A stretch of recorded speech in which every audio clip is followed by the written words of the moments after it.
ஆனால் எனக்கு சுட்டு போட்டால் இது தவிர வேறு எதுவுமே தெரியாது. அதனால் சினிமாவில் நம்ம உண்மையாக இருந்ததுனால ஏதோ விதத்தில் ஏதோ இந்த இயக்குனர் எல்லாம் சேர்ந்து என்னை நடிக்க கூப்பிட்டு சொல்லி கொடுத்து ஏதோ கொஞ்சம் கொஞ்சம் அங்கே ஏதோ நடிச்சுட்டு இருக்கேன் ஏதோ படங்களில். நாங்களாம் ரெடியாக தான் இருக்கோம் படம் எடுக்கிறதுக்கு. நல்ல கண்டென்ட் கிடைக்கல. கண்டென்ட் கிடைச்சா டெஃபினட்டாக நான் இப்போ கடைசியாக எடுத்த படம் பேரன்பு மம்முக்கை வச்சு பண்ணேன்.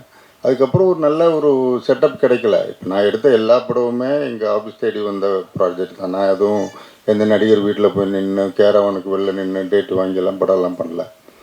நல்ல கண்டென்ட் இருந்தால் படம் பண்ணுறதுக்கு ரெடியாக தான் இருக்கும்.